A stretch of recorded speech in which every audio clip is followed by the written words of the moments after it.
तो रिजल्ट आप सभी का आ चुका है जून 2025 एग्जामिनेशन का। आप सभी को अमेजिंग पर्सनालिटी से मिलवाने वाला हूं जिन्होंने जेआरएफ अड्डा ऑफलाइन सेंटर से इस बार पूरे प्रीमियम बैच फाउंडेशन बैच से पढ़ाई करी और पॉलिटिकल साइंस में जिसकी हाईएस्ट कट ऑफ 244 इस बार गया है, जैसा कि आप सभी को पता है, उस सब्जेक्ट से नेट जो है क्लियर किया एंड नाम है इनका Kushagra. So congratulations first of all and once again. कैसा लग रहा है सबसे पहले तो ये बताओ। Thank you so much sir and with your generous compliments. अच्छा लग रहा है सर, और कुछ और चीजें हो सकती थी तो जेआरएफ भी हो जाता क्योंकि 112 क्वेश्चंस और जेआरएफ हो रहा था 122 क्वेश्चंस में। तो 10 क्वेश्चंस और थोड़ा सा इधर उधर थोड़े किस्मत का भी फैक्टर रहता है। तो पेपर 1 में कितना क्वेश्चन हुआ सही? सर मेरे को अभी एग्जैक्टली तो याद नहीं है, लेकिन ऑलमोस्ट सर अगर हम मैथमेटिकली ओरिएंटेड क्वेश्चंस को हटा दें तो ऑलमोस्ट सारे सही होंगे, क्योंकि बाकी जो पॉलिटिकल साइंस वाले या ह्यूमैनिटीज बैकग्राउंड के स्टूडेंट्स होते हैं उनके हो जाते हैं सही। बिल्कुल बिल्कुल बिल्कुल बिल्कुल। तो जैसे अभी रिसेंटली अपन ने नेट क्वालिफाई किया है, क्या एक ऐसा फैक्टर, क्या एक ऐसी चीज जो बाकी के स्टूडेंट्स को जो है ध्यान में रखनी है during their preparation?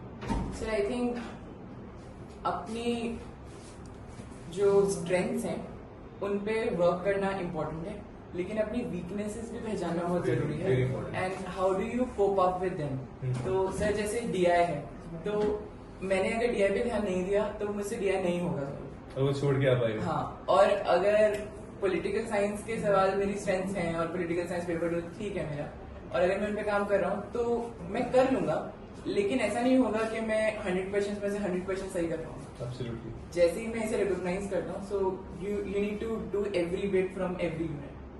That will do. Right, is it like that कि कुछ यूनिट्स का बहुत ज्यादा वेटेज रहता है, या 10 में से 7 या 6 यूनिट्स करके मैं नेट और जेआरएफ पे जा सकता हूँ, या मुझे पूरा कंप्लीट जो है पेपर 2 एंड पेपर 1 की सारी यूनिट्स ही करनी पड़ेगी, मैंडेटरी है?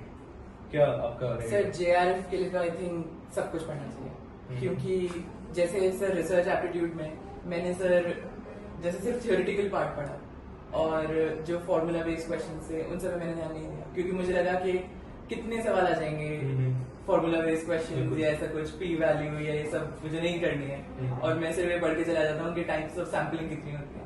तो ऐसा नहीं होता है और कुछ भी आ सकता है। और अब तो हम देख रहे हैं कि मूवीज के सवाल भी आ रहे हैं, तो मूवीज के सवाल किस यूनिट को रिप्लेस कर रहे हैं?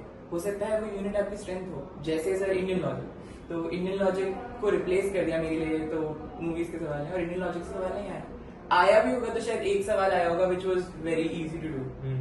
सो when this happens we need to work on all the units. या सो जेआरएफ अड्डा की हम लोग बात कर रहे हैं, है ना? मेरा फाइनल क्वेश्चन ये है, क्योंकि बहुत देर हमें बातें करते हुए हो गई है, तो क्या सजेशन देना चाहेंगे एंड हाउ जेआरएफ अड्डा help you in your this particular examination?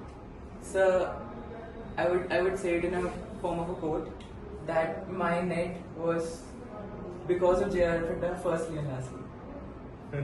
Okay, so what do you want to give advice to these students? Work on your strengths and recognize your weaknesses. You have to study everything when it comes to doing JRF, and JRF Adda is a nice place to be, especially if you are able to make it to the offline center. या because offline centre में मुझे लगता है कि जैसे एक हम लोग जब पढ़ा करते थे सामने से इंटरेक्शन चलता है, एंड मैं आप सभी को बताना चाहूंगा सबसे ये ऐसा स्टूडेंट था जो बीच बीच में पोक करता था। कभी कभी मुझे भी बहुत ज्यादा प्रॉब्लम होती थी, यार क्यों ये पीछे बैठ के जो है मेरा दिमाग खराब कर रहा है।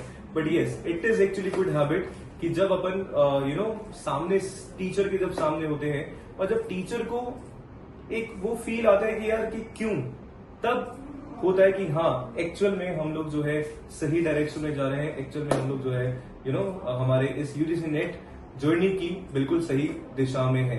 इसके अलावा जयपुर में अपना ऑफलाइन सेंटर है ही, तो कुछ ऐसा इंसिडेंट अगर आपके साथ हुआ हो ऑफलाइन सेंटर में, कुछ ऐसा अगर आपको याद हो, funny, emotional, anything you would like?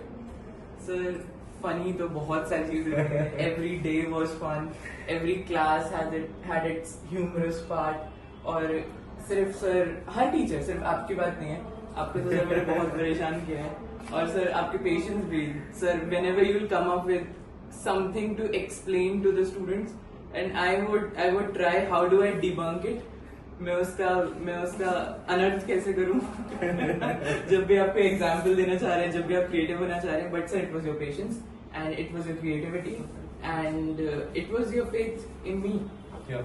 And more than us students, our faith in you, it was your faith in us कि तुम कर दोगे.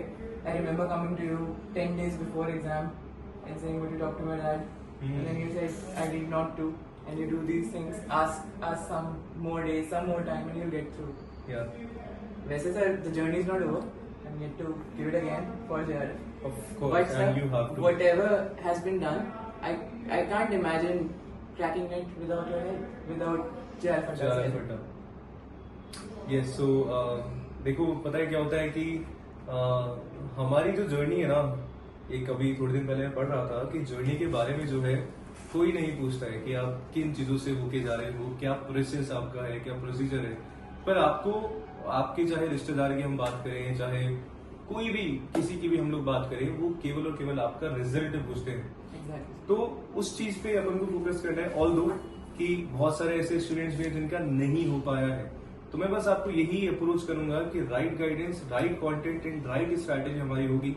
आज नहीं तो नेक्स्ट अटेम्प्ट में डेफिनेटली हो जाएगा.